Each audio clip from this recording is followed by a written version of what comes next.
ஆண்டுடைய நாமம் மகிமைப்படுவதாக. இந்த நாள் செவ்வாய்க்கிழமை நமக்கு ஒரு வேத பாடம், பைபிள் ஸ்டடி. உங்களை எல்லாரையும் பார்ப்பதில் மிகுந்த சந்தோஷம் அடைகிறேன். கர்த்தருக்கு ஸ்தோத்திரம். கடவுளை கண்டடைவது எப்படி, அதில் தான் நம்ம இந்த செவ்வாய்க்கிழமை, ஞாயிற்றுக்கிழமை இரவு, சனிக்கிழமை இரவு பார்க்குறோம். அதற்கு வழி வேதம்தான். திங்கள், புதன், வியாழன், வெள்ளி இவைகளில் நியூ மேன், நான் யாராக இருக்கிறேன்ங்கிறத பார்த்து கொண்டு வருகிறோம். ஓகே, சரியாக இரவு 8 மணிக்கு இந்த நிகழ்ச்சியை நம்ம போடுறோம். உங்கள் நலனுக்காக இந்த லாக்டவுன் பீரியடில் வீட்டு எல்லாம் செஞ்சுட்டு 8 மணிக்கு மேலே அமர்ந்து பார்க்க உங்களுக்கு உதவியாக இருக்கிறோம் என்பதற்காக இதை செய்கிறோம். தேங்க்யூ. நீங்கள் ஆன்லைனில் நீங்கள் காணிக்கை போட்டீர்கள் என்றால் உங்கள் பேர் வந்ததுன்னா நாங்கள் உங்களுக்கு ஃபோன் பண்ணி தேங்க்ஸ் சொல்லுவோம். சில நேரங்களில் உங்கள் பேர் அங்கே பிரிண்ட் ஆகாது பாஸ்புக்கில். டெய்லி போய் பாஸ்புக்கை நாங்கள் பிரிண்ட் எடுக்க மாட்டோம், ஒரு மாதத்துக்கு ஒரு முறை தான் எடுப்போம். அப்போ பார்த்தா சிலருடைய போட்ட 500 ரூபா, 1000 ரூபா, 2000 போட்ட காணிக்கலாம் ஆன்லைனில் உங்கள் பேர் வராமல் இருந்தது. இல்லாட்டா தேங்க்ஸ் சொல்லியிருப்போம். போட்ட யாவருக்கும் நன்றி. ஜெபித்து கொள்ளுங்கள். நம்ம 2 கொரிந்தியர் 1ஆம் அதிகாரம் 20ஆம் வசனத்தை வாசித்துப்போம். 1ஆம் அதிகாரம் 20ஆம் வசனம் வாசிப்போம் என்றால், எங்களால் தேவனுக்கு மகிமை உண்டாகும்படி தேவனுடைய வாக்கு தத்தமெல்லாம் கிறிஸ்து இயேசுவுக்குள் ஆம் என்றும் அவருக்குள் ஆமேன் என்றும் இருக்கிறது. இதை குறித்து வச்சுக்கொள்ளுங்க. வாக்கு தத்தம் எப்பெல்லாம் ஞாபகம் வருதோ 2 கொரிந்தியர் 1:20. எந்த வாக்கு தத்தம், வேதத்தில் இருக்கிற அத்தனை வாக்கு தத்தங்களுக்கும் பதில் 2 கொரிந்தியர் 1:20. அங்குதான் தேவனை கண்டடைய முடியும். இப்படி வேதத்தில் உள்ள அத்தனை வாக்கு தத்தங்களும் கிறிஸ்து இயேசுவுக்குள் ஆம் என்றும் அவருக்குள் ஆமேன் என்றும் இருக்குது. இந்த உள்ளே, இன், உள்ளே, கிறிஸ்துவுக்கு உள்ளே, அவருக்கு உள்ளே என்கிறது மிக முக்கியமான வார்த்தை. இன், ஐஎன், இன். அப்போ இந்த பைபிள் இருக்கிற முழு வாக்கு தத்தமும் எங்கே இருக்கிறது? கிறிஸ்து இயேசுவுக்குள் ஆம் என்றும் அவருக்குள் ஆமேன் என்றும் இருக்கிறது. உங்க கையில் பைபிள் இருக்கு, பிரிண்ட் பண்ணப்பட்ட பைபிள். கர்த்தருக்கு ஸ்தோத்திரம். ஆனாலும் வாக்கு தத்தம் எங்கே இருக்குன்னா மேஜராக அவருக்குள்ளே இருக்கு, கிறிஸ்துவுக்குள்ளே இருக்கு, அவருக்குள்ளே இருக்கு. அங்கே பார்க்கணும். என்னுடைய வாக்குத்தத்தம் எல்லாம், உங்களுடைய வாக்குத்தத்தம் எல்லாம் தேவனுக்குள் இருக்கிறது. சிலுவையிலே மரித்து உயிர்த்தெழுந்தாரே, அவருக்குள் இருக்கு, கற்பலகையில் அல்ல. மோசே காலத்தில் எதில் கொடுத்தாங்க? யாத்திராகம் 19ஆம் அதிகாரத்தில் 10 கட்டளை கற்பலகையில் கொடுத்தார்கள். தேவன் ஒரு பலகை எழுதி கொடுத்தாரு. அதை எடுத்துக்கிட்டு மோசே 40 நாள் கழித்து கீழே இறங்கி வராரு. அதுக்குள்ளே ஆர்வன் தலைமையில் ஐடியல் வர்ஷிப்பு போயிட்டாங்க. கோபத்தில் தூக்கி போட்டு உடைக்கிறாரு. நல்ல வேளை புதிய ஏற்பாட்டு விசுவாசிகள் அங்கே இல்லை. எப்படியா நீ கல்லை போட்டு உடைக்கணும், கடவுள் கொடுத்த பிரமாணத்தை உடைச்சிட்டுன்னு சண்டை போட்டுருப்பாங்க. நம்ம ஊர் சபை மக்கள் இருந்தால் கண்டிப்பாக சண்டை போட்டிருப்பாங்க. எப்படி நீ உடைக்கலாம் அப்படின்னு சொல்லி போட்டார். பிதா என்ன பண்ணார்? குமாரனை உங்களுக்காக சிலுவையில் தூக்கி போட்டார், உடைச்சார். உடைச்சி அந்த வாக்கு தத்தமெல்லாம் அடி, உத, சாபம். இந்த வாக்கு தத்தம் உங்களை ஆசீர்வதிப்பதற்கு, சிலுவையில் இருந்து புறப்பட்ட வாக்கு தத்தங்கள் எல்லாம் உங்களை பிளஸ் பண்ணுவதற்கு, உங்களை ஆசீர்வதிப்பதற்கு தான் 5 காயங்களையும் ஏற்றுக்கொண்டார். ஓகே, ஸ்தோத்திரம். என்னை ஆசீர்வதிக்க கர்த்தர் தெரிந்து கொண்டார் உலகம் தோன்றுவதற்கு முன்பதாகவே என்கிற ஒரு நாலேஜ், ஒரு புரிதல் நமக்கு வேணும். எபேசியர் 1:3. ஓகே, மறந்துடக்கூடாது. 1984 முதல் நான் வேதாகம கல்லூரி முடித்து போதகராக இருக்க ஆரம்பித்தேன். ரொம்ப தீவிரமாக வேதத்தை நல்லா வாசிப்பேன். 2019 வரைக்கும் வாக்குத்தத்தங்களை சபைக்கு கொடுத்துருக்குறேன். 2020 கொடுத்தேன். அதற்காக வேதத்தில் வாக்குத்தத்தங்களை தேடி கண்டுபிடித்து சிரமப்பட்டு அதை ஆயத்தப்படுத்தி புது வருஷத்தில் கொடுப்பது எல்லா போதகர்களுக்கும் வழக்கம். ஒரு வாரம் உபவாச ஜபம், 21 நாள் உபவாச ஜபம்லாம் இருந்து போதகர்கள் வாக்குத்தத்தை எடுப்பாங்க. நான் சொல்லுவேன், ஒவ்வொரு ஞாயிற்றுக்கிழமையுமே அப்படி எடுப்பேன். ஒவ்வொரு வேத பாடத்தையும் ஒரு 5 மணி நேரம் 8 மணி நேரம் தேவ சமூகத்தில் அமர்ந்து வந்து எடு. அதான் பிளஸ்ஸிங். நியூர் மட்டும் என்ன ஒரு பெரிய புதுசா? அதே வார்த்தை தானே, மறுநாட்சிகளும் கொடுக்க போகிறேன். அன்னைக்குள்ள பிரயாசப்படுறிய எஃபெக்ட் எடுக்கிறியான்னு நான் கேட்பேன். நான் எந்த பிரசங்கமாக இருந்தாலும் ஒரு எஃபெக்ட் எடுத்து தான் உங்களுக்கு நான் பிரசங்கிப்பது. சும்மா உட்காந்து 4 கண்காட்டன்ஸை பார்த்து வந்து பேசவே மாட்டேன். உட்காந்து ரைட்டிங் பண்ணுவேன். ஸ்தோத்திரம். ஆகவே நான் பல நேரங்களில் வாக்குத்தத்த வசனங்கள்லாம் கம்ப்யூட்டரில் ஏற்றி வச்சுருப்பேன். அதில் செலக்ட் பண்ணி வாக்குத்தத்த செய்தியை கொடுப்பதற்கு சிரமப்படக்கூடாது என்பதற்காக. வாக்குத்தத்தமெல்லாம் வேதத்தில் இருந்தாலும், கர்த்தர் வேதத்தை எழுதி கொடுத்திருந்தாலும், வாக்குத்தத்தம் புதிய ஏற்பாட்டில் எங்கே இருக்கிறது என்றால் ஒரு இடத்துல இருக்குது. ஒரே இடத்துல இருக்குது. உங்களுக்கு எழுதி கொடுத்துருந்தாலும், உங்கள் சபையில் வாக்குத்தத்தங்களை வாரந்தோறும் பேசினாலும், வாக்குத்தத்தங்களும் ஒரே ஒரு இடத்துல தான் இருக்குது, வேறு எங்கேயும் இல்லை. வாக்குத்தத்தம் எல்லாம் ஆதியாகமம் முதல் வெளிப்படுத்தல் வரை எடுத்தாலும் இயேசு கிறிஸ்துவுக்குள் ஆம் என்றும் அவருக்குள் ஆமென் என்றும் இருக்கிறது. ஏன்? ஆதியிலே வார்த்தை இருந்தது, அந்த வார்த்தை தேவனோடு இருந்தது, அவர் தேவன், அந்த வார்த்தை தேவனாய் இருந்தது. அதான் ஆதியிலேயே வார்த்தை உடையவர், ஆதியிலேயே வாக்குத்தத்தங்களுடையவர். அதான் பூமியை பார்த்து வாக்குத்தத்தங்களாக சொன்னார். இருளை நீக்கினார், வெளிச்சத்தை உண்டாக்கினார், ஒவ்வொரு நாளும் ஒவ்வொரு படைப்பை உண்டாக்கினார், ப்ராஸ்பரிட்டியை உண்டாக்கினார், பூமிக்கு செழிப்பை உண்டாக்கினார். எங்கேயாவது இருள் இருந்ததா? எங்கேயாவது ஒழுங்கின்மை இருந்ததா? யோசித்து பாருங்க. எங்கேயாவது வெறுமை இருந்ததா? அதெல்லாம் ஒழிச்சார். ஸ்தோத்திரம். ஏன் இவ்வளோ பிரம்மாண்டமான அழகு? நதி, ஆறு, குளம், பாலைவனம், வயல் பிரதேசம், காடுகள், ஏன் இதெல்லாம் பார்த்து மகிழ. எல்லாம் ஒரே மாதிரி இருந்தால் போர் அடிச்சிடும். மலை, குன்றுகள், எவரெஸ்ட், நம்ம பார்த்து மகிழ. புரிஞ்சுங்களா? Price God. 40,000 கோடி பறவைகள் இருக்கான், அதெல்லாம் பார்த்து மகிழ. ஸ்தோத்திரம். வீட்டு மிருகங்கள், வான விலங்குகள், அதெல்லாம் பார்த்து மகிழ நமக்கு கொடுக்கப்பட்டது. கர்த்தருக்கு ஸ்தோத்திரம். அப்போ முதல்ல ஆண்டவர் மனிதனை படைப்பதற்கு முன்பதாகவே ஒரு செழிப்புள்ள உலகத்தை தான் படைத்தார். நாசமாக போகிற சர்ப்பம் உள்ள பிரவேசி தான் இந்த செழிப்பான உலகம் இன்னைக்கு கோவிட் நைட்டு வரைக்கும் வந்து சேர்ந்துருக்கு. கர்த்தருக்கு ஸ்தோத்திரம். தேவன் படைக்கும்போது இப்போது இருக்கிற பூமியினுடைய நாசம், மோசங்கள், தீமைகள், நோய்கள் எதுவும் இல்லை. கர்த்தருக்கு ஸ்தோத்திரம். அப்போது மனிதன் மேல் எவ்வளோ அக்கறை இருந்தால் உங்களை படைத்த ஆண்டவர் மனிதனை படைப்பதற்கு முன்பதாக அந்த 5 நாட்களுக்குள் எண்ணற்ற ஆசீர்வாதங்களை உருவாக்கினார். பருப்புனா எத்தனை வகை, மாம்பழம்னா எத்தனை வகை, ஆப்பிள்னா எத்தனை வகை, அரிசினா எத்தனை வகை, கோதுமைனா எத்தனை வகை.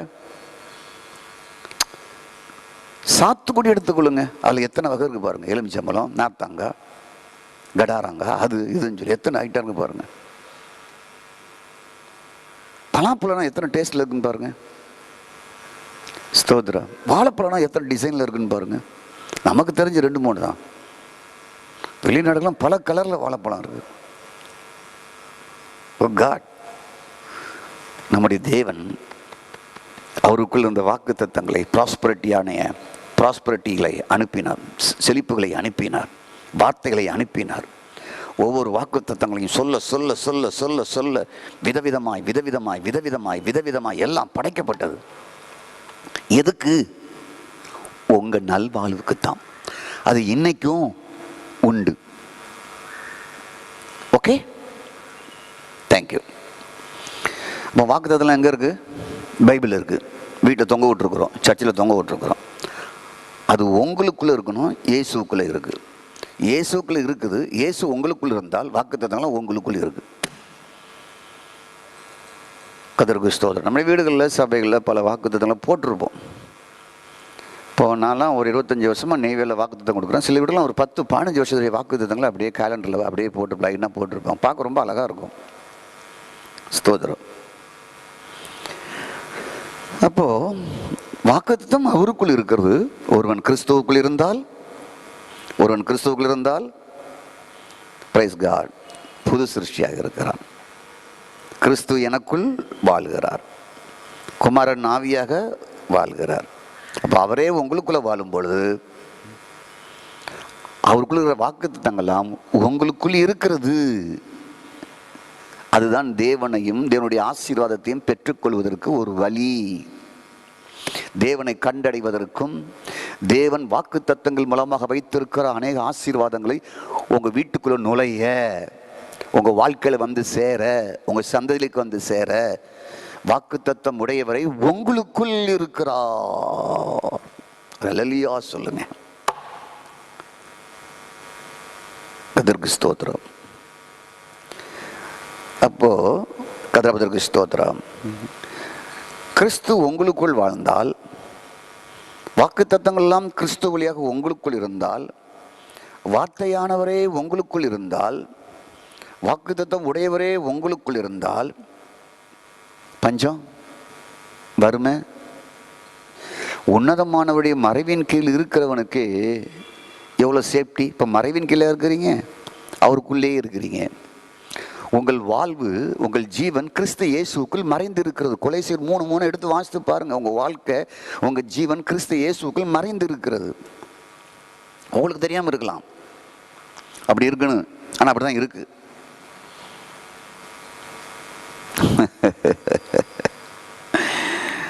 கர்த்தருக்கு ஸ்தோத்திரம். அப்போ கிறிஸ்து உங்களுக்குள் இருக்கிறார், வார்த்தை அவருக்குள் இருக்குது. நான் ஏன் வறுமை தாண்டமாடுகிற அந்த வாழ்க்கை வாழ வேண்டும்?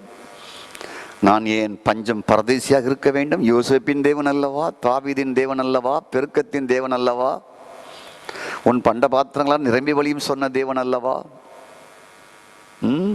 ஸ்தோத்திரம். பழைய தானியத்தை விலைக்கு விட்டு புது தானியத்தை நீங்கள் சாப்பிடுவீர்கள் என்று சொன்னார் அல்லவா.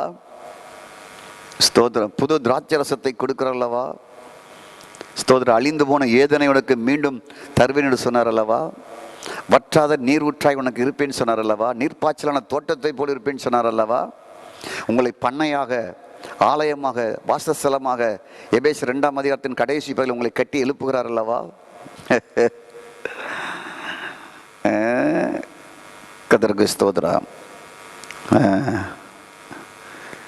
எனக்கு தெரிந்த சில ஊழியர்கள்லாம் ஒரு பிரசங்கத்தை எடுக்க நான் கற்பவேதனைப்படுகிறேன் அப்படிங்கிறாங்க. நான் வாரத்தில் 9 பிரசங்கம் உங்களுக்கு பண்ணிட்டு இருக்கிறேன். எங்களுக்கு அது பிரச்சனையே கிடையாது. வாயை திறந்தாவே வார்த்தை வரும். ஏன்னா வார்த்தை உடையவர் உள்ளே இருக்கிறார். ஸ்தோத்திரம். ஆகவே ஸ்தோத்திரம். இந்த பிரச்சனை எனக்கும் இருந்தது. நான் எடுத்த உடனே அப்படியே வானத்திலிருந்து குதிச்சிடல. அதனால் ஆரம்ப நாட்களில் ஒரு பிரசங்கம் பண்ண ரொம்ப கஷ்டப்படுவேன். 10 நிமிஷம், 15 நிமிஷம், 20 நிமிஷமே கஷ்டமாக இருக்கும். ஸ்தோத்திரம். ஆகவே கர்த்தருக்கு ஸ்தோத்திரம் உண்டாவதாக.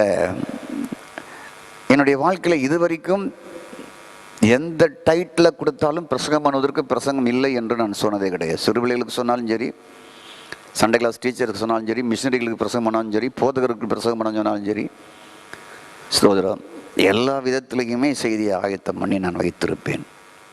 கர்த்தருக்கு ஸ்தோத்திரம்.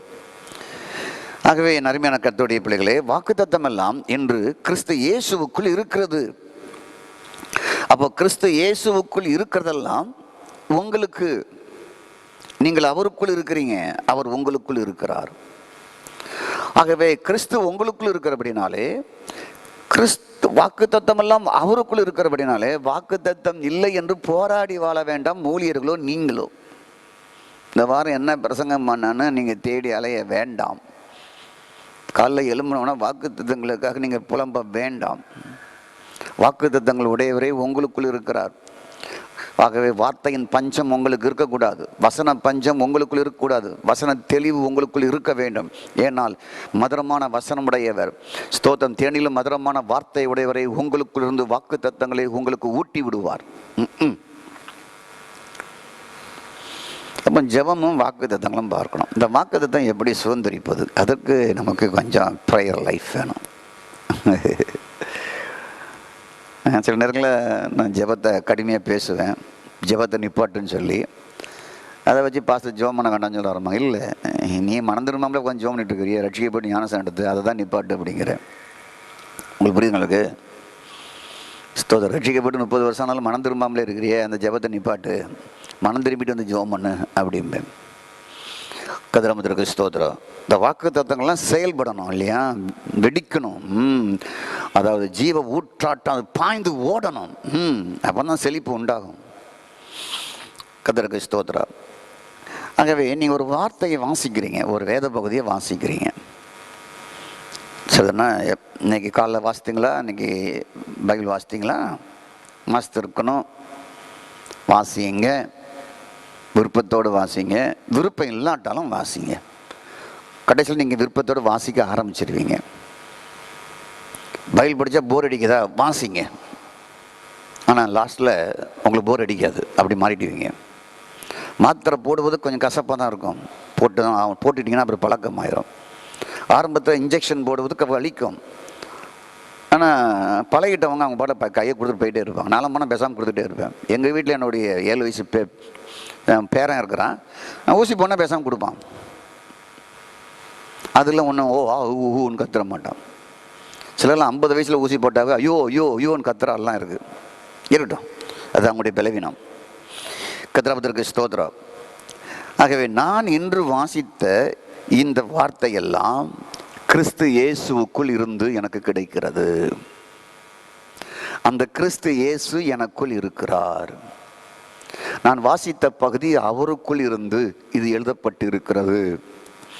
அவருக்குள் இருந்து மோசேக்கு வெளிப்படுத்தினார், அவருக்குள் இருந்து பேதுருவுக்கு வெளிப்படுத்தினார், அவருக்குள் இருந்து யோவானுக்கு வெளிப்படுத்தினார், அவருக்குள் இருந்து யாக்கோபுக்கு வெளிப்படுத்தினார், பவுலுக்கு வெளிப்படுத்தினார், மார்க்குக்கு வெளிப்படுத்தினார், லூக்காவுக்கு வெளிப்படுத்தினார். புரியுதா உங்களுக்கு?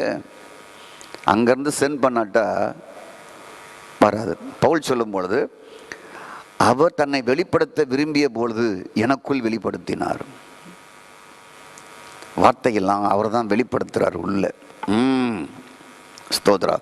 அப்படி நீங்கள் வாசித்த அந்த வேத பகுதி இது கிறிஸ்துவாக இருக்கிறது என்பதை நீங்கள் பிடிச்சிட்டிங்கன்னா, நான் சொல்லிக் கொடுக்குறது உங்களுக்கு ஞாபகம் தரணும். உடனே கிறிஸ்துவாக இருக்கிற இந்த வாக்குத்தத்தெல்லாம் கிறிஸ்துவுக்குள் இருக்கு அப்படின்னாலே இந்த வார்த்தை ஜீவனாக இருக்கு, உயிராக இருக்கு, ஆவியானவராக இருக்கிறார், வல்லமையாக இருக்கு. அந்த வார்த்தை வல்லமையான தேவனுக்கு என்ன சக்தி உண்டோ இந்த வார்த்தைக்கு அந்த சக்தியும் வல்லமையும் உண்டு. ஸ்தோத்திரம். ஒரு வார்த்தை சொன்னால் போதுமே, எங்கள் வாழ்க்கையெல்லாம் செழிப்பாகுமே. ஒரு வார்த்தை சொன்னால் போதுமே, இருளான என் வாழ்க்கையெல்லாம் வெளிச்சமாக மாறி போகும். இருளான வாழ்க்கையெல்லாம் வெளிச்சமாக மாறி போகும். எல்லாம் மாறி போயிடும். அவ்வளவு சர்வ வல்லமை கிறிஸ்து இயேசுக்குள்ள இருக்கிற வாக்கு தத்தங்களுக்கும் வார்த்தைகளும் இருக்கு. அந்த வார்த்தை தான் இது. ஜெபத்துல அந்த வார்த்தையில இயேசுவை பாருங்க, அந்த வார்த்தையில ஜீவனை பாருங்க, லைஃபை பாருங்க, அந்த வார்த்தையில ஹோலி ஸ்பிரிட்டை பாருங்க. ஹோலி ஸ்பிரிட்டா பார்க்கிறேன், ஜீவனா பார்க்கிறேன், வாழ்க்கையா பார்க்கிறேன், இயேசுக்குள் இருக்கிறத பார்க்கிறேன், சர்வ வல்லமையுடைய பிதாவாக பார்க்கிறேன். எதை? வாக்கு தத்தங்களை நீங்க வாசித்தீங்களவா, அதைத்தான் நீங்க பார்க்குற விதத்தில் அது ரியாக்ட் பண்ணும். நீங்கள் 2 வார்த்தை வச்சுட்டு அப்படி மடிக்க வச்சுட்டு போனீங்கன்னா அது அப்படியே இருக்கும். சரிதானே? சமையல் ரூமில் எல்லா கணவன்மார்களும் அல்லது பெற்றோர்களோ எல்லா ஜாமானையும் வாங்கி போடுறாங்க. எல்லா வீட்லையும் படுறாங்க, எல்லா ஜாமானும் வாங்கி போட்டுருவாங்க. அதில் ஒரு குறையும் இருக்காது, எண்ணெயிலேருந்து எல்லாரும். ஆனால் குழம்பு வைக்கிறாங்க பார்த்தீங்களா, எல்லோரும் ஒரே மாதிரி வைக்க மாட்டாங்க. ஸ்தோத்திரம். ஆனால் ஒரு சிலர் கிங் ஆட்டம் வைப்பாங்க. ஸ்தோத்திரம். அந்த வீட்டுக்கு அடிக்கடி போகணும் போல இருக்கும். ஓகே, அது மாதிரி தான் வேதமும். சிலருக்கு என்கிட்ட இருக்கிற வேதம் தான் உங்கள்கிட்ட இருக்குது, உங்கள்கிட்ட இருக்கிற வேதம் தான் என்கிட்ட இருக்குது. நீங்கள் கையாளுகிற விதம் தான் உங்களுக்கு ஆசீர்வாதத்தை கொண்டு வருகிறது. யார் யார் எப்படி எப்படி கையாளுகிறார்கள் ஜெபத்தோடு கூட, அதன் மூலமாக ஒரு பெரிய அறுவடை உங்கள் வீடுகளில் வந்து சேருகிறது. கர்த்தருக்கு ஸ்தோத்திரம். ஆகவே சிலருக்கு தேவனுடைய வார்த்தை 40 வருஷம் ஆனாலும் சரி, 50 வருஷம் ஆனாலும் சரி, தேவனுடைய வார்த்தை ஜீவனாக இருக்குது, வல்லமையாக இருக்குது, ஆற்றலாக இருக்குது, சக்தியாக இருக்குது அப்படின்னு தெரியாது. ஆனால் துதியில் ஆற்றல் இருக்குன்னு அவங்களுக்கு தெரியும், ஸ்தோத்திரத்தில் ஆற்றல் இருக்குன்னு தெரியும், ஜெபத்தில் ஆற்றல் இருக்குன்னு தெரியும், வசனத்தில் இருக்குன்னு தெரியாது. இதில் தான்ப்பா இருக்குது, நீ சொல்கிறல ஒன்றுமே இல்லை. கர்த்தருக்கு ஸ்தோத்திரம். ஜெபத்தில் ஆற்றல் எப்படி வரும்? அது வராது. இயேசு நாமம் அதில் இல்லாட்டா வராது. தேவனுடைய வார்த்தை இல்லாட்டா ஜெபம் மற்ற மதங்களை போல ஒரு ஜெபம். ஸ்தோத்திரம். துதியில் வல்லம் வந்துடுமா? அது யோசுவா காலத்தை வச்சு நீ சொல்லிட்டு இருக்காதீங்க. இயேசுவில் தான் வல்லம் இருக்குது, வார்த்தையில் தான் வல்லம் இருக்குது. வார்த்தை சொன்னால்தான் பேய் ஓடும். துதி எதுக்கு? தேவனை மகிமைப்படுத்த. ஜெபம் எதுக்கு? தேவனோடு உறவு கொள்ள. ஆராதனை எதுக்கு? தேவனை மகிமைப்படுத்த. சர்வ வல்லவரை துதிப்பதற்கு துதி. துதிக்க துதிக்க எரிக கோட்டு உடையுன்னு சொல்லி அங்கே நினச்சிக்கிட்டு இருக்காதிங்க. அதை விட்டுட்டு புதிய ஏற்பாட்டுக்கு வாங்க. ஸ்தோத்திரம். புதிய ஏற்பாட்டில் வந்து வார்த்தையை சொல்ல சொல்ல சொல்ல கட்டுகள் அறுக்கப்படும். வார்த்தைகள் சொல்ல சொல்ல சொல்ல பேய் நடுங்குவான். வார்த்தைகள் சொல்ல சொல்ல சொல்ல சொல்ல வியாதி ஓடும். ஸ்தோத்திரம். அப்படிப்பட்ட வேத வார்த்தை கிறிஸ்து இயேசுவுக்குள் இருக்கிறது. அப்போ உங்களுக்கு என்ன அதிகமாக தெரியணும்? தேவனுடைய வார்த்தை அதிகமாக தெரியணும். அதிகமாக ஜோம் பண்றவங்களுக்கு நிறைய பேருக்கு தேவனுடைய வார்த்தை தெரியாது. ஆகவே அது யூஸ்லெஸ்ஸாக போயிடும். தேவனுடைய வார்த்தை எவ்வளவா தெரிகிறதோ, நீங்கள் அதை ஜெபத்தில் இணைக்கும் போது சர்வ வல்லமை உங்கள் வீட்டுக்குள் பாய்ந்து ஓடும். உங்கள் காம்பவுண்டில் வீட்டுக்குள்ள எந்த சக்திகளும் உங்களை நுழைய முடியாது. Right now. ஸ்தோத்திரம். எனக்கும் அப்படிதான் பல ஆண்டுகளாக அது ஜீவனா பவில படிக்கிறோம். சில நேரம் அது கிளிக் ஆகாது. சில நேரம் கிளிக் ஆகாது. ஆவியாக இருக்குது, ஜீவனாக இருக்குது, வல்லமையாக இருக்குது, கிறிஸ்துவ வாக்குத்தத்தம் படிச்சுக்கிட்டே போவோம். ஆனால் வந்து ஒர்க் அவுட் ஆகாது. கர்த்தருக்கு ஸ்தோத்திரம் உண்டாவதாக. அப்போ தேவனை பற்றி பொதுவாக நாம் தெரிந்திருக்கலாம், அது போதாது. இரட்சகர், பரிகாரி, மேய்ப்பர், இம்மானுவேல் கூட இருக்கிறார், எபனேசர். ஏன்னா இந்த பாட்டில் அதிகமாக வருதுங்களா, எபனேசர், இம்மானுவேல், யெகோவா நிசி, யெகோவா ரபலம் பாட்டில் அதிகமாக வர்றதுனால நமக்கு அதில் ரெக்கார்ட் ஆகிட்டு. இது பொதுவாக தெரிஞ்சு வச்சுருப்போம். எப்படி? அவர் யெகோவா ரபா, யெகோவா நிசி, யெகோவா சாலோம், இம்மானுவேல், எபனேசர், அப்புறம் யெகோவா ரூஃபா, அவர் என் மேய்ப்பராக இருக்கிறார். இப்படி பொதுவாக தெரிஞ்சு வச்சுருக்க. பொதுவாக தெரிஞ்சு வச்சா என்னங்க, இன்னைக்கு காலையில் ஒரு நியூஸ் எனக்கு வந்தது. ஒரு சமய வழிபாட்டை சேர்ந்தவர் அருமையாக இயேசுநாதரை பற்றி பேசினார். கிறிஸ்மஸ் அன்னைக்கு அவர் பேசியிருப்பார் போல் இருக்கு. இந்த எம்பெருமான் எதுக்கு அவன் பாவத்தை தொலைக்க தான் அவர் பிறந்தார். இவர் ரட்சகர்னா என்ன அர்த்தம்? சன் ஆஃப் காட்னா என்ன அர்த்தம்? கிரைஸ்ட்னா என்ன அர்த்தம்? அவர் இந்து சமயத்தை சேர்ந்தவர் தான். சூப்பராக பேசியிருந்தார்.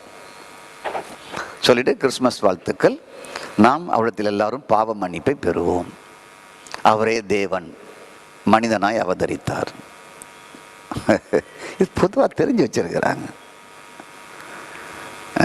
ஸ்தோத்திரம். நம்முடைய அரசியல்வாதிகள் பொதுவாக தெரிஞ்சு வச்சு நல்லா உயிர்த்தெழுந்த இயேசுவை சிலுவைப்பட்ட இயேசுலாம் அவங்க சூப்பராக பேசுகிறாங்க. பொதுவாக தெரிஞ்சு வச்சிருக்கிறாங்க, ஹிஸ்ட்ரியை தெரிஞ்சு வச்சிருக்கிறாங்க. கதாபதற்கு ஸ்தோத்திரம் உண்டாவதாக. பொதுவாக தெரிந்து வைத்திருப்பதுனால நல்லது தான். அது இன்னும் ஆழமாக தெரிவதற்கு அது உதவி செய்யும்.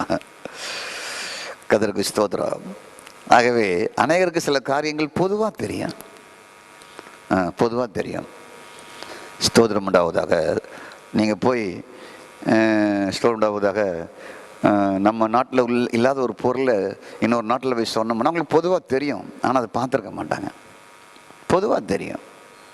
ஸ்தோத்திரம். டார்கன் ஒரு ஃப்ரூட் இருக்குது, கேள்விப்பட்டீங்களா? சில நேரில் டவுன்ஷிப்புக்குள்ளே வருது டார்கன். ஸ்தோத்திரம். ஆனால் டார்கன் பழம் ஒன்று உண்டுங்கிறது சிலருக்கு தெரியவே தெரியாது. டார்கன் ஒரு பழம் உண்டு, அதை நான் பார்த்திருக்கிறேன், கையில் எடுத்திருக்கிறேன், சாப்பிட்டு இருக்கிறேன் என்ற அனுபவம் இருக்காது. ஸ்தோத்திரம். இந்த டார்கன் ஃப்ரூட்டை நான் முதல்ல பார்த்தது பாம்பேயில்.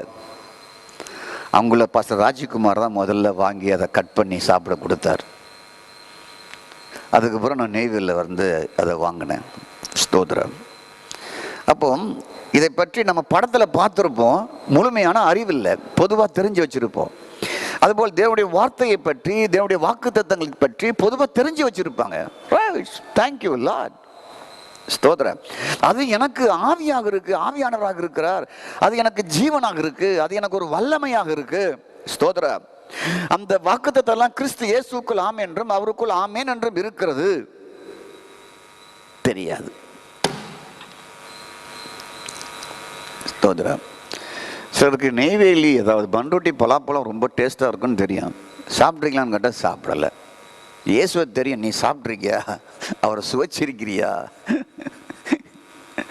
அவர் சொன்னார், என் மாமிசத்தை புசித்து என் இரத்தத்தை பானம் பண்ணுகிறவன் நிலைத்திருப்பான், என்றென்றும் நிலைத்திருப்பான், என்றென்றும் வாழ்வான். சாப்பிட்ருக்கீங்களா? அவருடைய வார்த்தையை நீங்கள் சாப்பிட்ருக்கீங்களா? அப்பத்தினால் மாத்திரம் அல்ல, ஸ்தோத்திரம், தேவனுடைய வாயிலிருந்து புறப்படுகிற வார்த்தையினால் ஒவ்வொருவரும் பிழைப்பான். ஓ காட், உலக ஆகாரத்தை காட்டிலும் அவரே வார்த்தை, அவரே அப்பம். எவ்வளவாய் காலையில் அனுபவித்தீர்கள், எவ்வளவாய் சுவைத்தீர்கள், ஜெபத்தில் அமர்ந்து இந்த இயேசுவை எவ்வளவாய் ருசித்தீர்கள், எவ்வளவாய் அனுபவித்தீர்கள், எவ்வளவாய் பானம் பண்ணினீர்கள், அதை பொறுத்ததாங்க இருளான வாழ்க்கை எல்லாம் வெளிச்சமாக மாறி போகும் உண்டாவது.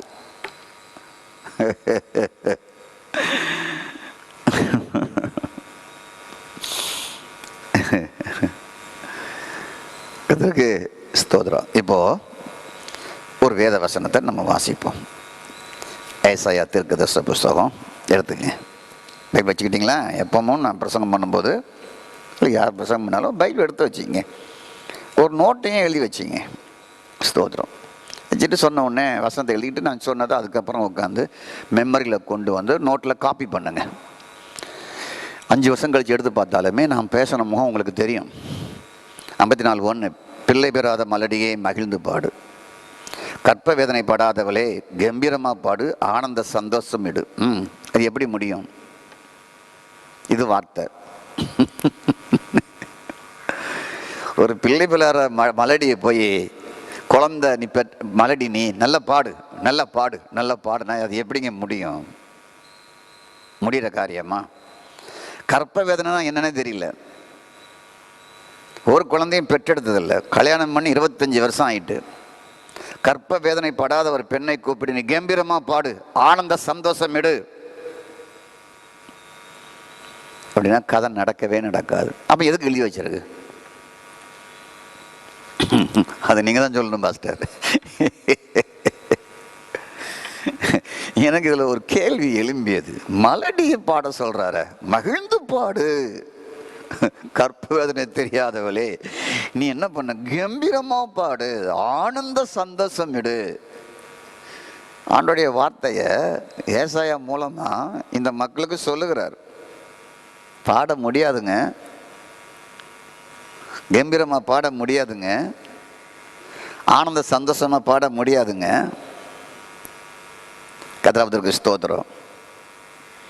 அப்போது இந்த வார்த்தை என்ன சொல்லுன்னா, நீ பாடு, நீ மகிழ்ந்து பாடு, நீ கம்பீரமாக பாடு, நீ ஆனந்த சந்தோஷம் எடு என்று கூறுகிறது. ஆனால் உங்கள் இளமை அல்லது என் இளமை ஒரு மலடாக, ஒரு கற்ப வேதனை உடைய பெண்ணாக, கற்ப வேதனை அறியாத ஒரு பெண்ணாக இருந்தால் நான் எப்படி பாட முடியும்? நான் பாட முடியாதே. ஆனால் ஏசாயா 54:1 சொல்லுகிறது, நீ மகிழ்ந்து சந்தோஷப்படு, கம்பீரமா பாடு என்று சொல்லுகிறது. இதுதான் வார்த்தை. எப்பொழுதுமே நான் உங்களுக்கு கற்றுக் கொடுப்பது நீங்கள் புரிந்து கொள்ளணும். வார்த்தை ஆவியாக இருக்கு, மீண்டும் சொல்கிறேன், ஜீவனாக இருக்கு, வல்லமையாக இருக்கிறது, கிறிஸ்துவாக இருக்கிறது. ஸ்தோத்திரம். இந்த வசனத்தை வைத்து நம்ம எப்படி ஜெபம் பண்ணி இதை ஆகாரமாக அனுபவிக்கிறது, எப்படி புசிக்கிறது, எப்படி குடிக்கிறது இந்த வார்த்தையை என்கிறத பார்ப்போம். ஸ்தோத்திரம். ஜெபத்தை தேவன் கேட்கிறார், ஜெபம் செய்ய ஆண்டவர் சொல்லி இருக்கிறார். அப்படிதானே? ஆமாம். எப்படி ஜெபம் பண்ணணும்னு சொல்லியிருக்கிறார், அதையும் பார்ப்போம். இதையும் ஆண்டவர் நமக்கு பரிசுத்தவான்கள் மூலமாக, தேவதாசர்கள் மூலமாக வெளிப்படுத்தி வைத்திருக்கிறார். எபேசியர் எடுத்துக்கொள்ளுங்க, 6ஆம் அதிகாரத்தை, கடைசி அதிகாரத்தை எடுத்துக்கணும். ரொம்ப பிடிச்ச பகுதி, பல இடங்களில் நான் பேசியிருக்கிறேன். 14:13 தீங்கு நாளில் அவைகளை நீங்கள் எதிர்க்கவும், சகலத்தை செய்து முடித்தவர்களாய் இருக்கவும், திராணி உள்ளவராகும்படி தேவனுடைய சர்வாயுதத்தை எடுத்துக்கொள்ளுங்கள். சத்தியம் என்னும் கச்சையும் உங்கள் நீதியின் கச்சையை உங்கள் அறையில் கட்டி கொண்டவர்களாகவும், நீதி என்னும் மார்க்கவசை தரித்தவர்களாகவும், சமாதானத்தின் சுவிசேஷத்துக்குரிய ஆயத்தம் என்னப்பட்ட பாதரட்சையை உங்கள் காலில் தொடுத்தவர்களாகவும், பொல்லாங்கனியையும் அக்னி அஸ்திரங்களை அவிழ்த்துப்படத்தக்கதாக எல்லாவற்றுக்கும் மேலாக விசுவாசம் என்னும் கடகத்தை பிடித்து கொண்டவர்களாய் நில்லுங்கள். இரட்சணி என்னும் தலை சிராவையும் வேதவசனமாகிய ஆவியின் பட்டயத்தையும் எடுத்துக்கொள்ளுங்கள். எந்த சமயத்திலும் எந்த நேரத்திலும் சகலவிதமான வேண்டுதல் விண்ணப்பத்தோடும் ஆவியினாலே ஜெபம்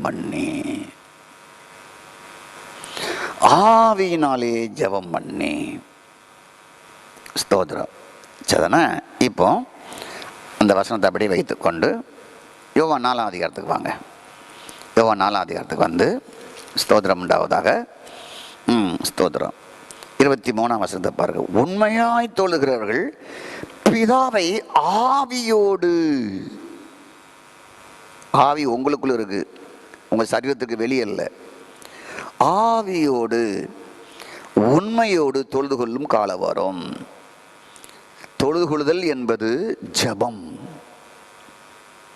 தொழுது கொள்ளுதல் என்பது வெறும் வர்ஷிப் மட்டுமல்ல, ஜெபம். உண்மையாய் ஜெபிக்கிறவர்கள், தொழுது கொள்ளுகிறவர்கள் பிதாவை ஆவியோடு உண்மையோடு தொழுது கொள்ள வேண்டும். ஸ்தோத்திரம். தேவன் ஆவியாக இருக்கிறார். அவரை தொழுது கொள்ளுகிறவர்கள் ஆவியோடும் உண்மையோடும் தொழுது கொள்ள வேண்டும். இப்படிப்பட்டவர்கள் மேல் தேவன் விருப்பமாக இருக்கிறார். எப்படி ஜெபம் பண்ணணும், எப்படி விருப்பமாக இருப்பார் பார்ப்போம். கர்த்தருக்கு ஸ்தோத்திரம். ஆகவே எப்படி நம்ம ஜெபம் பண்ணணுங்கிறத பார்ப்போம். எதை வச்சு? ஏசாயா 54:1 நான் மறந்துடல, நீங்கள் மறந்தாலும் நான் மறக்க மாட்டேன். நான் அதில் உள்ளதை நான் சொல்லி கொடுத்தேன் உங்களுக்கு. கர்த்தருக்கு ஸ்தோத்திரம் உண்டாவதாக. உங்கள் உள்ளம் எப்போவுமே கிறிஸ்துவின் மேல் இருப்பதற்கு அவசியம். உங்கள் உள்ளம்,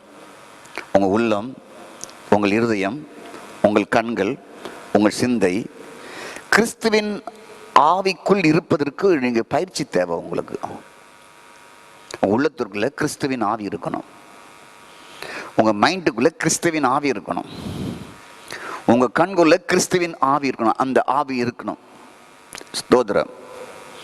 அதற்கு தேவைதான் வேத வாசிப்பு. அதை அங்கீகரித்தலும் அவசியம். இந்த வேத வாசிப்பும் இல்லாமல், நீங்கள் அதை அங்கீகரிக்கவும் இல்லாமல் உங்கள் ஜெபம் எல்லாம் நிறுத்தி வைக்கலாம். வேண்டாம், வேஸ்ட் பண்ணுறீங்க. தெரியல உங்களுக்கு, ஜெபம் கேட்கப்படாமலே இருக்கும். ஏனென்றால் நீங்க உங்க இதயமும் உங்களுடைய உள்ளமும் வேத வசனத்தை வாசிக்கவே விருப்பமில்லை, வேத வசனத்தை அங்கீகரிக்கவே இல்லை. அப்படி இருக்கும் பொழுது பிரார்த்தனை எப்படி உங்களுக்கு உதவி செய்யும்? பிரார்த்தனைக்கு தேவையே வசனம்தான், வார்த்தை தான். அதற்கு கீ, அதுக்கு சாவி. அது இல்லாம முடியாது. அது இல்லாம தேவனை பார்க்க முடியாது. வார்த்தை வழியாக தான் தேவனை பார்க்க முடியும். ஸ்தோத்திரம். அப்போ பிரைஸ் காஸ்மடாவதாக கிறிஸ்துவின் ஆவிக்குள் நாம் இருக்க வேண்டும். கிறிஸ்து ஆவி உங்களுக்குள் இருக்க வேண்டும். எப்படி? ரோமர் 8:9 இருக்கு. கிறிஸ்துவின் ஆவி உடையவன் அவருடையவன். குமாரன் ஆவியாக உங்களுக்குள் இருதயத்துக்குள் இருக்கிறார். எங்க இருக்கு? காலாத்தியர் 4:6. ஆவியாக உங்களுக்குள் இருக்கிறார். 2 தீமோத்தேயு 4:22 கிறிஸ்து உங்கள் ஆவியோடு இருப்பாராக. ஓகே. அப்போ உங்களுடைய இருதயம் அல்லது உங்களுடைய உள்ளம், உங்களுடைய கண்கள், உங்கள் உணர்வுகள், உங்கள் சிந்தைகள் எல்லாம் கிறிஸ்துவின் ஆவியால் இருப்பதற்கு நல்ல ஒரு பயிற்சி தேவை. அதுக்கு வேத வார்த்தையை வாசித்து அதை அங்கீகரிப்பது தேவை. நான் அதை ஜீவனா எடுத்துக்கொள்கிறேன், அதை உயிராக எடுத்துக்கொள்கிறேன், வல்லமையான ஆயுதமாக எடுத்துக்கொள்கிறேன், தேவனுடைய ஆவியானவராக எடுத்துக்கொள்கிறேன். எனக்குள்ள வாக்குத்தத்தங்கள் அவருக்குள்ள தான் இருக்குது. நான் பிரியப்பட்டு எடுத்துக்கொள்கிறேன், அதை நான் சுவைக்கிறேன், என் இதயத்திற்குள்ள நான் அதை வைத்துக் கொள்கிறேன்னு சொல்லணும்.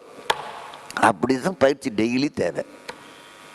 ஹலோ, இருக்கீங்களா? கேட்குறீங்களா? புரியுதா? புரியாட்ட 10 முறை போட்டு பாருங்க. ஸ்தோத்திர. சரி, இப்போ நான் மலடி, நான் கற்ப வேதனைப்படாத பெண்ணாக இருந்தால் நிச்சயம் நான் என்ன பண்ண முடியும்? நான் பாட முடியாது. ஆனால் நான் பாடுவேன். எப்படி பாடுவேன்? அப்போ பாட முடியாததை வார்த்தை கிறிஸ்து பாட சொல்லுவாரா? என்னால் முடியாத காரியத்தை ஆவியானவர் எனக்குள்ளே உங்களுக்குள்ளே செய்ய வைப்பாரா? செய்ய வைக்க மாட்டார். பாரமான நுகத்தை உங்கள் மேல் என் மேல் அவர் சுமத்த மாட்டார். அப்போ இது முடியாது. அப்போ நான் பாடுவேன். நீங்கள் பாடுவதற்காகத்தான் இயேசு ஆவியாக உங்களில் குடியிருக்கிறார். உன் பலவீனத்தில் மலடியாய் இருந்து கற்ப வேதனைப்படாதவளாய் இருந்து நீ வேதனைப்படுகிறாய் இல்லவா மகனே? நீ கஷ்டப்படுகிறாய் அல்லவா மகனே? நீ துன்பப்படுகிறாய் அல்ல மகனே? நீ அந்த துன்பப்பட வேண்டாம், நீ கவலைப்பட வேண்டாம். உன்னால் பாடாமல் இருக்க முடியாது, எனக்கு தெரியும். I help you. நான் உனக்கு உதவி செய்கிறேன், நான் உனக்கு உதவி செய்கிறேன். நீ மலடின்னு எனக்கு தெரியும், பொருளாதாரத்தில் மலடின்னு எனக்கு தெரியும், சுகவாழ்வில் மலடின்னு தெரியும், ஆசீர்வாதம் இல்லாத மலடின்னு தெரியும், ஒரு சம்பத்து இல்லாத மலடின்னு தெரியும், நாளைக்கு சாப்பாட்டுக்கு வழி இல்லாத ஒரு மலடின்னு தெரியும். அவருக்கு தெரியும். ஏனென்றால் அவர் உங்களுக்குள் இருக்கிறார். எல்லோரும் மேலும் எல்லோருக்குள்ளும் இருக்கிறார். எபேசியர் 4:6 எல்லோருக்குள்ளும் இருக்கிறார். உங்களால் பாட முடியாது, உங்க துக்கத்தில் பாட முடியாது, உங்க கஷ்டத்தில் பாட முடியாது, உங்கள் துயரத்தில் பாட முடியாது, உங்கள் பாவ வாழ்க்கையில் பாட முடியாது, உங்களுடைய பின்மாற்றத்தில் பாட முடியாது, உன் ஐடல் வொர்ஷிப்பை வைத்துக்கொண்டு பாட முடியாது, சாத்தான் கட்டுக்கொள்ளுவனால் பாட முடியாது, சூனிய கட்டுக்கொள்ளுவனை பாட முடியாது. உன்னை நான் பாட வைப்பேன். எப்படி பாட வைப்பேன்? வாக்குத்தத்தங்கள் உனக்குள் இருக்கிறது, உனக்குள் இருந்து உன்னை பாட வைப்பேன். அதுதான் ரெவலேஷன். அதற்கு அப்போ முடியாது, தேவனால் முடியும். ஏன்? வாக்குத்தத்தம் எல்லாம் அவருக்குள் இருக்கிறது, அவர் உங்களுக்குள் இருக்கிறார். தேவன் வார்த்தையாக உங்களுக்குள் இருக்கிறார். இந்த வார்த்தை எவ்வளவோ போகிறதோ அவ்வளவாய் உங்களுக்குள் இருக்கிறார். அவர் உங்களுக்குள் இருக்கிறார். அவரால் ஏன் முடியாது?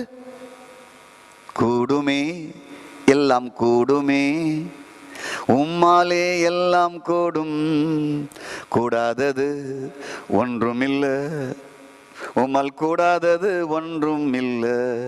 எஸ், நான் கலாத்தியர் 2:20 நான் சொல்கிற வசனம்லாம் நீங்கள் மனப்பாடமாக வச்சுக்கிட்டிங்கன்னா உங்கள் ப்ரேயர் லைஃபுக்கு ரொம்ப ஹெல்ப் பண்ணும். நான் இப்படி தான் ஜெபம் பண்ண சொல்கிறேன். நம்ம ஒரு மட்டரகமான ஒரு புரியாத ஏன் பண்ணுறோன்னு தெரியாத ஒரு ஜெபத்தை பண்ண வேண்டாம். விவரமாக 5 நிமிஷம் ஜெபம் பண்ணுங்க, உங்கள் பதில் கிடைச்சிடும். இப்போ வேத வசனம் நிறைய தெரியணும். ஏன்னா வேத வசனமே அவர் தான், வாக்குத்தத்தமே அவர் தான். இப்போ கலாத்தியர் 2:20 சொல்லுகிறது, நான் அல்ல, எனக்குள் கிறிஸ்து வாழுகிறார், கிறிஸ்து எனக்குள் வாழுகிறார், கிறிஸ்து எனக்குள் வாழுகிறார். ஓகே,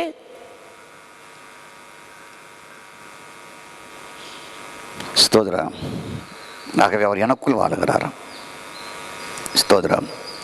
ஆவியானவர் உங்கள் ஆவியை தேவாலயமாக்கி விட்டார். 1 கொரிந்தியர் 6:19 அவர் தங்குகிற ஆலயமாக மாற்றி விட்டார். அவர் எங்கே தங்கினார்? மகா எருசலேமில் தங்கினார், சியோனில் தங்கினார், சாலமோன் கட்டின தேவாலயத்தில் தங்கினார். ஸ்தோத்திரம். நான் தங்கும் தேசம் என்று சொன்னார். ஸ்தோத்திரம். அங்கே தங்கினார், அங்கே தான் இருந்தார். அதுக்கப்புறம் தான் நம்ம அம்மா சமரி அம்மா கிட்ட போய் பிதாவை தொழுகொள்ளும் காலம் எங்கும் வரும், அது இப்பொழுது வந்திருக்குது என்று சொன்னார். அதுக்கப்புறம் தான் இயேசு உயிர்த்தெழுந்த பின்பு நீங்கள்லாம் தேவனுடைய ஆலயமாக இருக்கிறீர்கள், நான் உங்களுக்குள்ளே இருக்கிறேன் அப்படின்னாரு. உங்களுக்குள்ளே இருக்கிறேன், நான் உனக்குள்ளே இருக்கிறேன், நான் உனக்குள் வாழ்கிறேன். ஸ்தோத்திரம். அப்போ பிதா வல்லமையோடவராக எங்கே இருக்கிறார்? ஸ்தோத்திரம் விடாவதாக எங்கேயோ இருக்கிறார்ல. பிதா வல்லமையோடவர் எங்கே இருக்கிறார்? அவர் வல்லமையோட 4:12 எபிரேயர். ஸ்தோத்திர. வேத வசனம் வல்லமையாக இருக்கிறது. அவர் தான் அந்த வல்லமை, சூரியனை விட வல்லமை உடையவர். ஸ்தோத்திரம். ஓ காட், அந்த வல்லமை உடையவர் உங்களுக்குள் இருக்கிறார். நீங்க ஏன் கஷ்டப்படணும்? நீங்க ஏன் துக்கப்படணும்? உங்களுக்கு ஹெல்ப் பண்ண அவர் உள்ள இருக்கிறார். பாட முடியாது அல்லவா? கம்பீர சத்தம் போட முடியாது அல்லவா? ஆனந்த சத்தம் வராது அல்லவா? உங்களால் முடியாது என்று தெரியும். ஏனென்றால் நீங்கள் பலவீனமானவர்கள். உங்கள் பலவீனத்தில் உதவி செய்யத்தான் உங்களுக்குள் இருந்து அவர் கட்டுக்கடங்காத பெருமூச்சியோடு உங்களுக்காக ஜெபம் பண்ணி கொண்டு இருக்கிறார். ரோமர் 8ஆம் அதிகாரத்தில் வாசித்து பாருங்கள். கட்டுக்கடங்காத பெருமூச்சியோடு உங்களுக்குள்ள அவர் ஜெபம் பண்ணி கொண்டு இருக்கிறார். ஐ ஹெல்ப் யூ அப்படிங்கிறார். நான் உனக்கு உதவி செய்கிறேன் மகனே, நான் உனக்கு உதவி செய்கிறேன். நான் இருக்கிறத முதல்ல பாரு, நீ அங்கீகரி. என் வார்த்தையெல்லாம் எனக்குள் இருக்கு, நான் உனக்குள் இருக்கிறேன். நீ ஏன் கவலைப்படுற? அப்போ வார்த்தை கிறிஸ்துவின் ஆவியை கொண்டு, வார்த்தையை கொண்டு, கிறிஸ்துவின் ஆவியை கொண்டு ஜெபத்தை ஆவினால் ஜெபித்து எல்லா கட்டுகளையும் அவிழ்க்கலாம். சும்மா ஜெபத்தில் கட்டு அவிழ்க்க முடியாது, புரிஞ்சு கொள்ளுங்க. ஜெபம் பண்ணி கட்டுகளை அவிழ்ப்பெல்லாம் நடக்காது. இது வேணும், வார்த்தை வேணும், அது உங்களுக்குள்ள இருக்கணும். அது இல்லாமல் எங்கே கட்ட அவுக்க? மந்திரவாதி மாதிரி சொல்லிட்டு இருக்க வேண்டியதான். எல்லா கட்டையும் நான் அவிழ்த்துருவேன், இந்த கயிறை மட்டும் ஒன்று கட்டு, எல்லாம் போயிட முடியுமா? அது போவே போகாது. இப்போ அது நான் தப்பாக சொல்லலை, அவங்களுக்கு புரியாமல் செஞ்சுட்டு இருக்கிறாங்க. ஜபத்தால் கட்ட அவிழ்ப்போம் அப்படிங்கிறது புரியாமல் செஞ்சுட்டு இருக்கிறாங்க. புரியாமல் செய்கிறவங்க நம்ம என்ன பண்ண முடியும்? ஒன்றும் பண்ண முடியாது. அதுக்கு கீ வேத வார்த்தைங்க. அது நிறைய உள்ள இருக்கணுங்க. இயேசு அவனுக்கு முன்னால் வார்த்தையை பேசினாருங்க, வேற ஒன்றுமே பேசலை. 40 நாள் சோதனையில் வார்த்தையை பேசினாருங்க. கர்த்தருக்கு ஸ்தோத்திரம். அப்போது பிரைஸ் காட், தேவனுடைய வார்த்தையை கொண்டு, கிறிஸ்துவின் ஆவியை கொண்டு, ஜெப ஆவி, அதாவது ஆவினால் ஜெபம் பண்ணி, ஸ்தோத்திரம் உண்டாவதை நாம் கட்ட அவிழ்க்கும் பொழுது உங்களுக்கு இருக்கின்ற திரியேக தேவன் என்ன செய்வார் என்றால், உங்களுக்குள் இருந்து உங்களுக்கு உதவி செய்து துதிக்க முடியாத, கம்பீரிக்க முடியாத உங்களுடைய வாழ்க்கையை முழுவதும் மாற்றுவது தான் இந்த வேத பகுதி. நீ இப்படி இருக்கணும் கிடையாது, உன்னை மாற்ற போகிறேன். ஏசாயா 54:1 அப்படி தான், உன்னை மாற்ற போகிறேன். உன் லைஃப் மாறப்போகுது, உன் வாழ்க்கை மாறப்போகுது, உன் அடிமைத்தனம் மாறப்போகுது. அதுக்காக தோத்திரம் போடுங்கிறார். அந்நிய தேசத்திலே மலடியாய் கற்பனை பெற்றுக் கொண்டிருக்கிறாயே சீயோனே, எருசலேமே, நான் உன்னை விடுவிக்க போகிறேன், நீ கம்பீரமாய் பாடு, துதி என்று சொல்லுகிறார். கர்த்தருக்கு ஸ்தோத்திரம். அப்போ தேவனே நான் மலடி என்று சொல்லுகிறார். தேவனே என்னை கற்ப வேதனை படாதவள் எனக்கு சொல்லுகிறார். அப்புறம் தேவனே என்னை பாடுங்கிறாரு, கம்பீரமாக பாடு, சந்தோஷப்படுங்கிறாரு. எப்படி வரும்? வராது. Praise God. வராதுன்னு தெரியும் உங்களுக்கு. ஆனால் எனக்குள் இருக்கிற அவரால், அவர் சொல்லுவதை என்னால் நிறைவேற்ற முடியும். அவர் வாக்குத்தத்தமாக எனக்குள் இருக்கிறார். எனக்குள் இருந்து அவர் என்னை ஏற்கிறபடினாலே அவரை இலகுவாய் காண்பே. என் துக்கம் சந்தோஷமாய் மாறும். ஸ்தோத்திரம். அப்படி என்றால் நான் பாட வேண்டும் என்றால் எனக்கு செய்ய வேண்டியது, எனக்குள் இருந்து அவர் தங்குவதற்கு என்னுடைய ஆத்துமா கூடாரத்தை அவர் விரிவாக்க போகிறார். அதுதான் 2ஆம் வசனம். பாருங்களா? இப்போ பாருங்க என்ன செய்ய போறாருன்னு பாருங்க. என் தேவன் இந்த அதிகாரத்தில் உங்களுக்கு என்ன செய்ய போறாரு பாருங்க. ஸ்தோத்திரம். Glory to God. Ribakalara Shantalara Diankamana Kalaraba. உன் கூடாரத்தின் இடத்தை விசாலமாக்கு. எதுக்கு? அவர் தங்குவதற்கு. அவர் தங்குற கூடாரம் எது? Your heart, your spirit. ஸ்தோத்திரம். உன் கூடாரத்தை நீ விசாலமாக்கு. விசாலம் இல்லாமல் குறுகி மலடியாய் கற்ப வேதனைப்படாதவளாக நான் இருக்கிறேன். மகிழ்ச்சியும் கம்பீர சந்தோஷமும் இல்லாமல் வாழ்கிறேன். அது உங்களுக்கே தெரியும் ஐயா. என் கூடாரம் குறுகி போய் இருக்கப்பா. ஜெபத்தில் சொல்லணும், என் கூடாரம் கிழக்கு மேற்கு வடக்கு தெற்கு விரியாமல் இருக்குதப்பா. என் கூடாரம் என் அடிமைத்தனத்தில், என் இருதயமாகிய கூடாரம் என் பாவ வாழ்க்கையினால, என் இருதயமாகிய கூடாரம் கவலை வேதனை வறுமையினால அது சுருங்கி போயிருக்கப்பா. என் கூடாரம் ஒரு மலடியை போல் இருக்கப்பா. என் கூடாரம் ஒரு கற்ப வேதனை படாததை போல் இருக்கப்பா. என் கூடாரம் சுருங்கி இருக்கும் பொழுது, ஓகா, நீங்கள் தங்குவதற்கு இடமில்லாமல் இருக்கும் பொழுது எப்படி மகிழ்ச்சியும் கம்பீர சத்தமும் ஆனந்த சத்தம் எப்படி வரும்? நான் எப்படி வாழ முடியும்? அது உங்களுக்கே தெரியுமையமல்ல, உங்களுக்கே தெரியுமல்ல ஆண்டவரே. எப்படி சுருங்கி போச்சு கிறிஸ்தவங்களுக்கெல்லாம், உள்ளம் சுருங்கி போச்சு. அவர் வர்றதுக்கு இடமே இல்லை.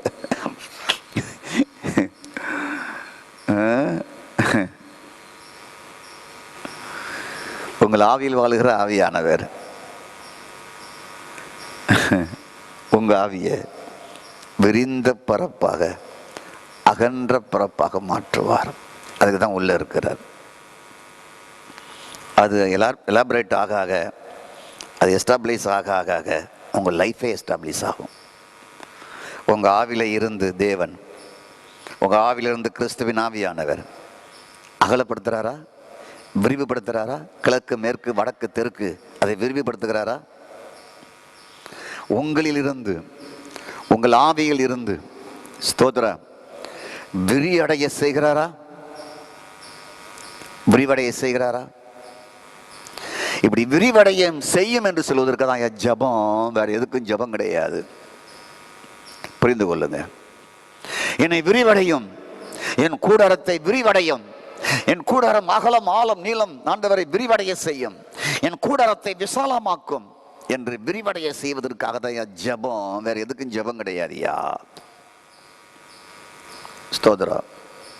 இந்தியா மக்களுக்குள்ளே தேவன் வாசம் பண்ணாதபடி எல்லாரும் குறுகிய இதயமுடையவர்களாக குறுகிய கூடாரமாக இருக்கிறார்கள். அது விசாலமாக்கப்பட வேண்டும். ஸ்தோத்திரம். ஆவியின் ஜெபம்னா என்ன கற்றுக் கொடுத்துருக்குறாங்க? கையத்தட்டு, காலத்தட்டு, கொதி, நடனமாடு, போடு. ஸ்தோத்திர. எங்களுக்குள்ளே வாசம் செய்யும் ஆவியானவர் டங்கர டக்கான் டங்க டக்கான்னு ஆட சொல்லிட்டாங்க. ஆடி ஆடி என்ன செய்ய, கலைச்சி தான் போகும். ஒரு பொழுதும் ஆவியானவர் மேலே வந்து இறங்கணும் போல தெரியும். அசைவுலாம் அப்படி இருக்கும், சத்தமெல்லாம் அப்படி இருக்கும். நான் அதை கிரிட்டிசைஸ் பண்ணலை, வேதனை அடைகிறேன். உள்ள இருந்து ஆவியானவர் வேலை செய்யணுமே. இவங்க வெளியவே ப்ரொமோட் பண்ணிட்டு இருக்காங்களே, அவுட்டர்லயே ப்ரொமோட் பண்ணிட்டு இருக்கிறாங்களே. இன்னொரு கூட தானே வாக்குத்தத்தம் உடையவரே உள்ள இருக்கிறாரு. ஐயோ, எங்க ஊழியர்களும் எங்க விசுவாசிகளும் அவுட்டர்ல தானே ப்ரொமோட் பண்றாங்க. வாக்குத்தத்தம் உடையவரே உள்ள இருக்கிறாரு. உள்ள ஒரு மலடியா இருக்க, உள்ள ஒரு கற்ப வேதனைப்படாதவளா இருக்கிறாளே. ஓ காட், இதுக்குள்ள வந்து அவர் தங்கணுமே, என் கூடாரத்தை விசாலாக்கணுமே, என் இதயத்தை விசாலாக்கணுமே, என் ஆவியை கிழக்கு மேற்கு வடக்கு தெருத்து விரிவாக்கணுமே. ஆவியானவரே எனக்குள் இருந்து என் ஆவி ஆத்துமா எல்லாம் விசாலமாக்கும். இதுதான் உங்க ஆவிக்கு கொடுக்கிற பயிற்சி. சும்மா முழங்கால் போட்டு கை தட்டி ஓ ஓன்னு கத்துறதில்ல. அது ஒரு நாள் செஞ்சோம், அது எனக்கே ஒரு நாள் செஞ்சுக்கிங்க. தினம் அதை செஞ்சுக்கிட்டீங்கன்னா மனம் திரும்பாமலே செஞ்சுட்டு இருப்பீங்க. உங்களுக்கு புரிஞ்சுட்டாங்க இந்த பிரசங்கத்துடைய நோக்கம் புரிஞ்சுட்டீங்களா உங்களுக்கு?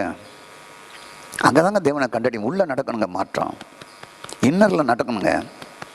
இன்னொருக்குள்ள வசனம் போனுங்க, இன்னொருக்குள்ள ஜெபம் பண்ணணுங்க, இன்னொருக்குள்ள ஜெபம் பண்ணணுங்க, இன்னொருக்குள்ள விரிவடையணுங்க, இன்னொருக்குள்ள துதி வரணுங்க, இன்னொருக்குள்ள பிரைஸ் காட் கம்பீர சத்தம் வரணுங்க.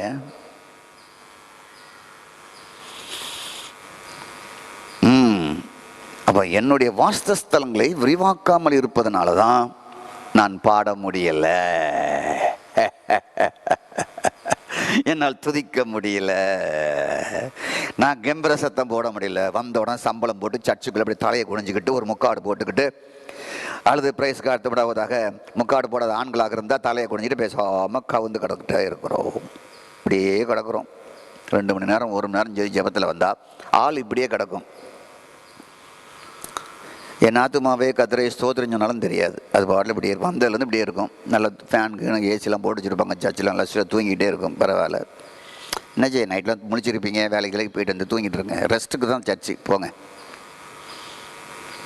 அப்போ என்னுடைய வாஸ்தலங்கள், என்னுடைய திரைகள் விரிவாக்காமல் இருப்பால் தான் உங்களால் பாட முடியலை. அப்போ ஆவியானவரே என்னுடைய வாஸ்தலங்களை, என்னுடைய திரைகளை, என்னுடைய கூடாரத்தை நீ அகலமாக்கும். அப்போ ஆவியாண்டா அதுக்கு தாங்க உள்ள இருக்கிறாரு. அதாங்க ஆவினால ஜெபம் பண்ணுவது. அவர் எதுக்கு ஆவியில் உங்க ஆவிக்குள்ள இருந்து கட்டுக்கடங்காத பெருமூச்சோட ஜெபம் பண்ண துடிக்கிறார். நீங்க அவரை துடிக்க விடுவதே இல்லையே, அவரை ஜெபம் பண்ண விடுவதே இல்லையே. நீங்களே ஜெபம் பண்ணி முடிச்சிருவீங்களே. உங்களுக்கு இருக்கிற நீங்க பார்க்கறதே கிடையாது. உங்களுக்குள்ள அவர் ஜெபம் பண்றத நீங்க பார்க்கறதே கிடையாது. அப்படி ஒருவர் இருக்கிறாருங்கிற அறிவே இல்லாம போயிட்டு நமக்கு. அப்படிப்பட்ட அறிவு இல்லாம தான் நான் ஒரு நாள் வாழ்ந்தேன். இப்போ அவர் எனக்குள் இருக்கிறார். என் வாஸ்தலத்தை நீ விரிவாக்கும், என் கூடாரத்தை நீ விரிவாக்கும். ஓ காட், ஸ்தோத்திரம் உண்டாவதாக. என் திரைகளை விரிக்காமல் இருப்பதால் தான் என்னால் துதிக்க முடியலை. ஓ கம்பீர சத்தம் போட முடியவில்லை. என் கூடாரம் ஓ காட் இறுக்கமாக சுருக்கமாக இருப்பால் தான் ஓ நீங்கள் குடியிருக்க முடியவில்லை. நீங்கள் குடியிருக்க முடியாமல் தான் கம்பீர சத்தமும் சந்தோஷம் எனக்குள் இல்லாமல் போய்விட்டது. விடுதலை இல்லாமல் போய்விட்டது, சுகம் இல்லாமல் போய்விட்டது, பிராஸ்பரிட்டி இல்லாமல் போய்விட்டது, செழிப்பு இல்லாமல் போய்விட்டது, வாக்குத்தத்தம் இல்லாமல் போய்விட்டது, வார்த்தை இல்லாமல் போய்விட்டது. ஹலோ, அப்போ நம்முடைய திரை அகலமாக அகலமாக உயரமாக இல்லாதபடியால் உங்கள் ஆவியின் திரைக்குள் அவரால் பிரவேசிக்க முடியவில்லை. அகலமாக உயரமாக இருக்கிறபடியா தலை இடிச்சிட்டு போகிற மாதிரி இருக்குது சிலருக்கு. அவன் நுழைய முடியல, முருங்கா நுழையிற மாதிரி இருக்கு. அவர் விசாலமானவர். அவர் உங்களுக்குள்ள நுழைஞ்சி உங்களை ஆசீர்வதிக்கணும். இங்கே ஆசீர்வாதத்தை கொடுத்தாதான் இந்த சரீரத்திற்கு ஆசீர்வாதம் வரும். உள்ள சுகமானாதான் சரீரத்திலையும் சுகமடையும். உள்ள சந்தோஷம் அடைந்தாதான் வெளியே சந்தோஷம் வரும். உள்ள செழிச்சாதான் வெளியே செழிப்பு வரும். நீங்கள் எல்லாமே அவுட்டர்லேயே பார்க்குறீங்க. அவுட்டரில் உள்ளே இருந்து தான் வெளியே வரும். ரட்சிப்பு, பாவ மன்னிப்பு எல்லாம் உள்ளே இருந்து தான் வந்தது. அதே போல் எல்லாமே உள்ளே இருந்து தான் வரும். கதிராமத்திற்கு ஸ்தோத்திரம். நான் 45 மினிட்ஸ்க்கு மேலே பேசிட்டேன். இனி இதோடைய தொடர்ச்சி சனிக்கிழமை கேட்கணும். இந்த பிரசங்கத்தை கேட்கறதுக்கு முன்னால் 7 மணிக்கு மீண்டும் இந்த யூடியூபுக்கு போய் இதை பார்த்துட்டு திருப்பி அதை பாருங்கள். 8 மணிக்கு அதை பாருங்கள். அப்போ தான் புரியும், கண்டினியூ புரியும். இது இன்னும் முடியல. இப்போ மலடி சந்தோஷப்படுவாளா? கற்பனை போடுவாள்? கற்பனை படால் கம்பீரித்து பாடுவாளா? முடியாது. ஏன்? இங்கே சுருங்கி போயிருக்கு கூடாரம்.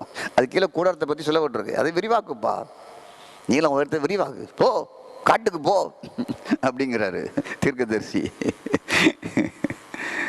ஜெபமணி முடிப்போம். நல்ல ஆண்டவரே, உம்மை துதிக்கிறோம். நாங்கள் வெளிப்புறத்திலேயே எங்களை வாழ வைத்து விட்டார்கள் ஆண்டவரே.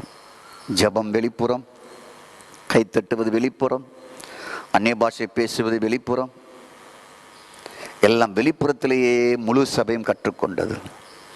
ஆனால் நீங்கள் உள்ளே இருந்துதான் வெளியே வருகிறீர்கள். பாவ மன்னிப்போ ரட்சிப்போ உள்ளே இருந்தான் கொடுக்கிறீர்கள். ஆவியானவர் உள்ளே தான் தங்கி இருக்கிறீங்க. வார்த்தையானவர் எங்களுக்குள்ளே தான் தங்கி இருக்கு. உள்ளே இருந்தால் நீங்கள் செயல்படுறீங்க.